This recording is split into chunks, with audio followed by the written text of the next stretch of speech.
Hey everyone, it's Ricky Molina from the Ricky Molina YouTube channel and RickyMolinaProductions.com. Today I'd like to share with you some insights regarding headphones, particularly for mixing and mastering music in a home recording studio environment. Now, I don't claim to be an expert mixer or mastering engineer by any stretch of the imagination. I consider myself to be primarily a musician, composer, and I enjoy the creative process. And that's really where I'm coming from. But, when it comes down to mixing things in the studio, you really want to give it your best shot to get, record quality productions. So headphones become an essential part of the equation. And there are many headphones out there to choose from, and I just want to share with you some of the experiences that I've had with some of them along the way. So choosing the right headphones can be quite an ordeal today. There's so many headphones out there, so many manufacturers, and probably the biggest name out there is Sennheiser, followed by like Beyerdynamics and Grado and audio-technica, to mention a few. And I don't claim to be an expert, particularly when it comes to some of these higher end models, but I'd just like to share with you some of the things that I've learned as a musician, composer, and songwriter. I basically narrowed it down to 4 important criteria when it comes to purchasing headphones. The first, of course, is price.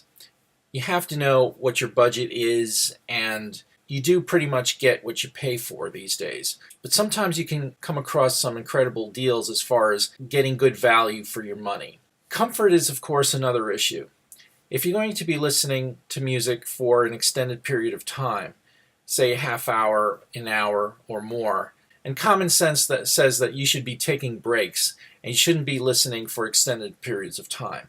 You really need to give your ears a break just in order for them to adjust again and to not get weary. When it comes to listening to headphones, it's really very much like the frog or the toad that's been thrown into a pot of boiling water. When you turn up the heat slowly and gradually, the frog won't react or notice any real temperature change in the water that it happens to be swimming in. But, eventually you get to the boiling point and the frog is dead. And that same metaphor can also apply to listening to music for extended periods of time, on headphones particularly. So you have to be very careful and just give your ears a rest after a half an hour, let's say. Take some time off and give yourself a break. Now, EQ spectrum and Soundstage. So in terms of EQ spectrum, we're talking about pretty much, everything from the sub, the low end area, to the low mids, the high mids, and then everything up and above and beyond that for sibilance and for presence, and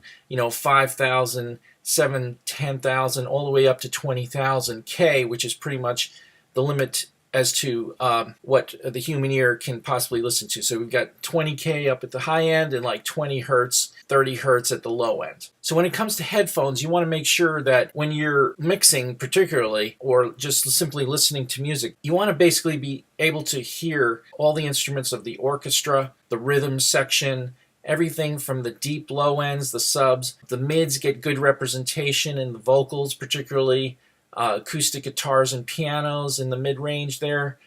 And then at the high end, you have your sopranos, and you have the violins coming in, the sibilance, the snare drum, the attacks of the transients for the drums, and the hi-hats and the cymbals and the tambourines, things like that, the percussive, the sandpaper type of sound that you hear, the shakers, etc. And then there's even some more higher end information that you get in the form of air, which is also important to give your mixes some lift. So if you have a pair of headphones like these HD 650s, for example, I'm very concerned having purchased them, and I'm probably going to return them because I've noticed that I get a lot of the mid-range comes in very nicely and the low end, but I don't get the sparkle or the crispness of the high end with these. And that worries me because instruments that we use today to provide some balance to the mix comes from the high end, juxtaposed against the low end. Everything is relative. If you can't have sour without having sweet, you can't have loud without having soft. And when it comes to the EQ spectrum, to keep your listeners' interest, you need to juxtapose or interact or counter-interact between the high end, the mid end, the mid-range, and the high end. So if your high end isn't being represented sufficiently, that could be a problem in the mix. At the same time, you don't want your high end to be overbearing, because after extended periods of time, particularly when you have too much of that 10K coming in, 12, 15K, it can be very overbearing on the ears as well, and almost abrasive sounding, which is a major turnoff for listening to music. I would much prefer, personally, a more subdued high end, but it's still representative, which I don't find to be the case with the Sennheiser HD 650s. So in my journey for finding the perfect open-ended headphones, I'm actually looking for a nice neutral balance across the frequency spectrum. This is another graphic representation of the low end, the low mids, the high mids, and the upper high end frequencies and what they all represent. So basically, when it comes to headphones, we're looking for a nice even distribution across these frequencies. We're looking for clarity in the mid ranges here, so that the vocals come out nice and the solo instruments come out nicely. Not too much muddiness on the low end. On the upper end, we want to hear some sparkle and a little bit of sibilance, but not too much. As I mentioned, those higher end frequencies can complement the mid-range and the low end, giving you some contrast.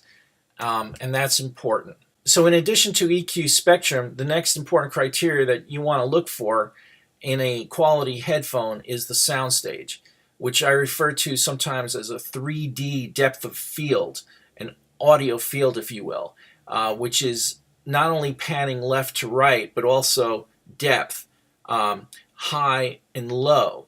That comes through instruments that are recorded in reverby kind of delay type of effects as well. This particular diagram is trying to show you the audio soundstage in terms of 180 degrees. So from everything from like 9 o'clock to 3 o'clock, the far left and the far right. And so this is very important for mixers, as you can imagine, where you want to perhaps center the bass and the kick pretty much, and then get the vocals a little off center, perhaps off to the left, off to the right.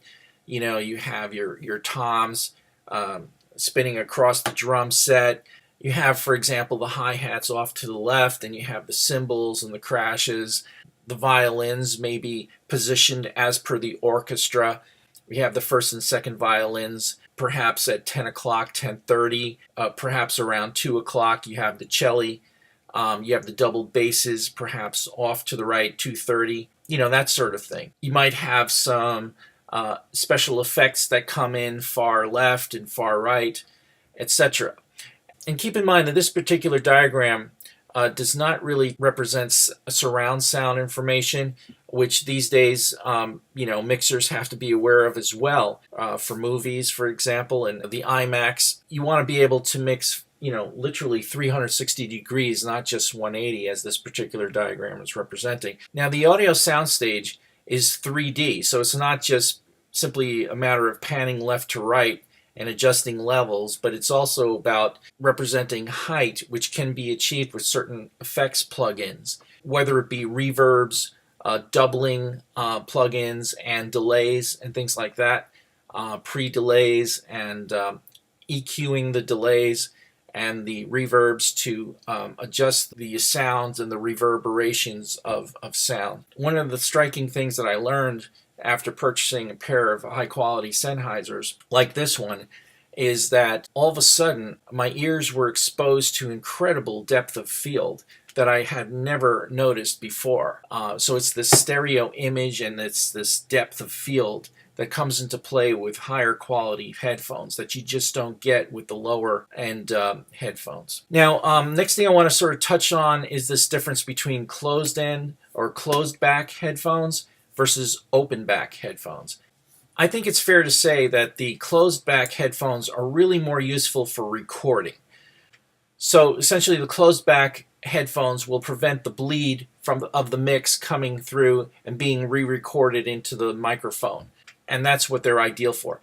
And some of the top ones that I've like to mention here along these lines are the Bose Quiet Comfort 35s the Sony MDR 7506s. As you can see, we're talking about $80 to $350 in some cases.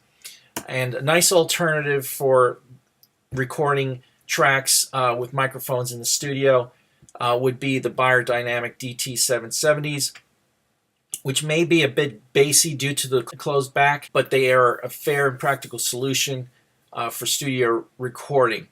I would not rely on them for the actual mixing and mastering process, but they're better for recording instruments with a microphone in the studio. And also they happen to be reasonably priced at about $145 these days. Next, I'd like to talk about the open back headphones that I think are preferable for the mixing and mastering process. The open back headphones are better than the closed back for mixing and mastering because for some reason the bass doesn't get doubled up inside your ear. Because of the open back, they simulate this depth of field that you just don't get with the closed-end headphones. So for that reason, when it comes to mixing and mastering, you definitely want to have open back headphones such as the HD650s. Now I'd like to reiterate, my experience with the HD650s has been that, they're a darker sounding headphone than some of the others that I've tried. They're definitely lacking in the high mids and the high end. They don't have the sparkle or the sibilance that you sometimes want to have to juxtapose the high end against the low end and the mids. Having said that, they have really superb depth of field. You can hear the instruments in different positions in the audio spectrum and in the soundstage around you. And it's really an eye-opener or an ear-opener, shall we say. And I think that to really appreciate music and the way it's been produced and mixed and mastered, you really need to try to pick up a pair of higher-end headphones that will present you with this open soundstage and the stereo spectrum, depth of field, that you just can't get from cheaper headphones.